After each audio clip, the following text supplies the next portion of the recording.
నకిలీ తొలి వెలుగు చక్కర్లో పడొద్దు. అసలైన తొలి వెలుగును ఫాలో అవ్వండి. నమస్తే. రాష్ట్ర వ్యాప్తంగా దేశవ్యాప్తంగా లోక్సభ ఎన్నికల ప్రచార వేడి మొదలైంది. సో ఈ తరుణంలోనే ఇప్పటికే కాంగ్రెస్ పార్టీ తెలంగాణ రాష్ట్ర వ్యాప్తంగా కూడా 14 మంది ఎంపీ అభ్యర్థుల్ని బరిలోకి దించింది. సో గెలుపు గుర్రాలతో ఇప్పటికే ప్రచారాలు మొదలుపెట్టింది, ప్రజల దగ్గరికి వెళ్ళేటువంటి ప్రయత్నం చేస్తుంది. మరోవైపు బీజేపీ కూడా 17 మంది అభ్యర్థుల్ని బరిలోకి దించింది. 17 మంది అభ్యర్థులతో ప్రచారాలు చేస్తోంది. ఇప్పటికే భారీ బహిరంగ సభలు కూడా తెరలేపుతున్నటువంటి పరిస్థితి. మరోవైపు బీఆర్ఎస్ కూడా ఇప్పటికే అభ్యర్థుల్ని ప్రకటించి ఆ బీఫామ్లు కూడా ఇస్తున్నటువంటి సందర్భం మనం చూస్తా ఉన్నాం. సో ఈ నేపథ్యంలో కాంగ్రెస్ ఒక అడుగు ముందు వేసేటువంటి ప్రయత్నం చేస్తుంది. ఇక ముఖ్యమంత్రి రేవంత్ రెడ్డి గారు వరుస సుడిగాలి పర్యటనలకు సిద్ధమవుతున్నారు. జిల్లాల వారీగా ప్రకటించినటువంటి ఎంపీ అభ్యర్థులకు సంబంధించి ఇప్పటికే ముఖ్యమంత్రి రేవంత్ రెడ్డి గారు వరుసగా ఒక భారీ బహిరంగ సభలు రోడ్ షోలో పాల్గొనే అవకాశం అయితే తెలుస్తోంది. ఆ నామినేషన్ల యొక్క కార్యక్రమాల్లో కూడా ముఖ్యమంత్రి రేవంత్ రెడ్డి గారు పాల్గొన్నట్టు తెలుస్తోంది. సో ఇప్పటికే ముఖ్యమంత్రి రేవంత్ రెడ్డి గారికి సంబంధించినటువంటి ఆ షెడ్యూల్ విడుదలైంది. ఏ అభ్యర్థి నామినేషన్ కార్యక్రమంలో ముఖ్యమంత్రి రేవంత్ రెడ్డి ఎప్పుడెప్పుడు పాల్గొబోతున్నటువంటి షెడ్యూల్ అయితే ఒకసారి విడుదలైంది. దానికి సంబంధించినటువంటి షెడ్యూల్ చూద్దాం. ఇక రేపటి నుంచి సీఎం రేవంత్ రెడ్డికి సంబంధించినటువంటి ప్రచార షెడ్యూల్ మనం ఇప్పుడు చూడబోతున్నాం. రేపు ఉదయం మహబూబ్ నగర్ పార్టీ సంబంధించినటువంటి కాంగ్రెస్ ఎంపీ అభ్యర్థి అయినటువంటి చల్లా వంశచంద్రెడ్డికి సంబంధించినటువంటి నామినేషన్ కార్యక్రమంలో ముఖ్యమంత్రి రేవంత్ రెడ్డి గారు పాల్గొనబోతున్నారు. ఇక సాయంత్రం మహబూబాబాద్లో జరిగేటువంటి భారీ బహిరంగ సభలో ముఖ్యమంత్రి రేవంత్ రెడ్డి గారు పాల్గొనబోతున్నట్టు తెలుస్తుంది. ఇక ఎల్లుండి 20న ఏదైతే మెదక్ ఎంపీ అభ్యర్థి అయినటువంటి నీలం మధు యొక్క నామినేషన్ కార్యక్రమంలో ముఖ్యమంత్రి రేవంత్ రెడ్డి పాల్గొన్నట్టు తెలుస్తోంది. ఇక అనంతరం అదే రోజు సాయంత్రం కర్ణాటక ప్రచారంలో కూడా ముఖ్యమంత్రి రేవంత్ రెడ్డి గారు కూడా పాల్గొన్నట్టు తెలుస్తోంది. మరోవైపు 21న కాంగ్రెస్ పార్టీ భువనగిరి ఎంపీ అభ్యర్థి అయినటువంటి చామల కిరణ్ కుమార్ రెడ్డికి సంబంధించినటువంటి నామినేషన్ కార్యక్రమంలో కూడా ముఖ్యమంత్రి రేవంత్ రెడ్డి పాల్గొన్నట్టు తెలుస్తోంది.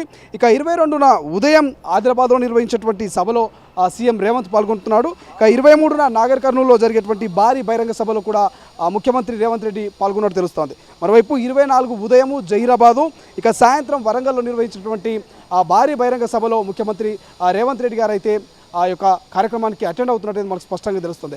సో మొత్తం మీద రాష్ట్ర వ్యాప్తంగా దేశవ్యాప్తంగా కాంగ్రెస్ పార్టీ ఒక టార్గెట్ని ఫిక్స్ చేసుకుంది. సో రాష్ట్రంలో ఎలాగైనా 14 సీట్లను సొంతం చేసుకోవాలి.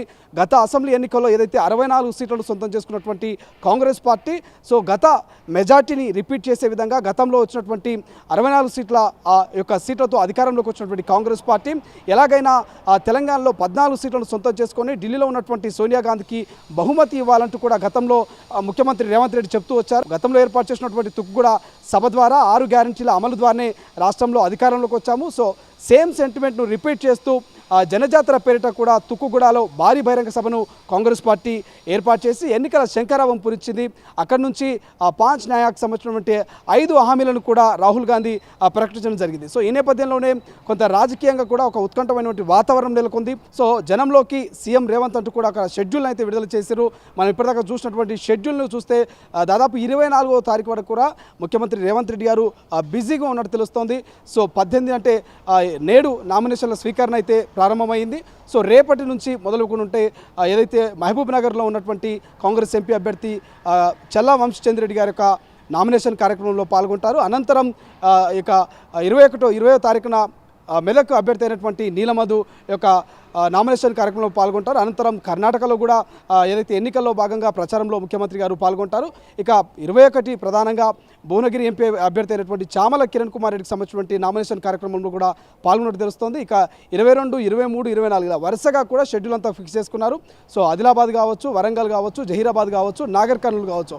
సో ఏదైతే కాంగ్రెస్ పార్టీకి సంబంధించినటువంటి ఇప్పటివరకు ప్రకటించినటువంటి అభ్యర్థుల యొక్క ఆ యొక్క నామినేషన్ కార్యక్రమంలో ముఖ్యమంత్రి రేవంత్ రెడ్డి గారు అయితే సుడిగాలి పర్యటన భాగంగా ఆయన హాజరవుతున్నారు. ఇక వాళ్ళకు మద్దతు ఇస్తూ భారీ బహిరంగ సభలో కూడా ముఖ్యమంత్రి రేవంత్ రెడ్డి గారు అయితే ఆ ప్రసంగం వినిపించేలాగైతే మనకు స్పష్టంగా కనిపిస్తుంది. ఎందుకంటే గతంలో చూసాం, నిన్న మొన్నటి కూడా కొన్ని బహిరంగ సభలో కొన్ని ఘాటు వ్యాఖ్యలు చేశారు ముఖ్యమంత్రి రేవంత్ రెడ్డి గారు.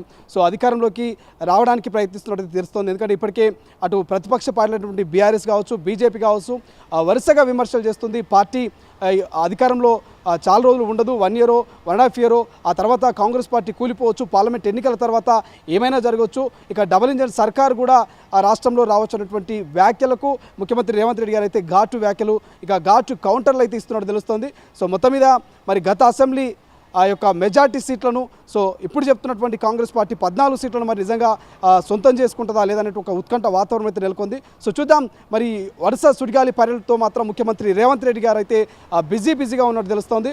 సో చూద్దాం ఏం జరగబోతుంది అనేది.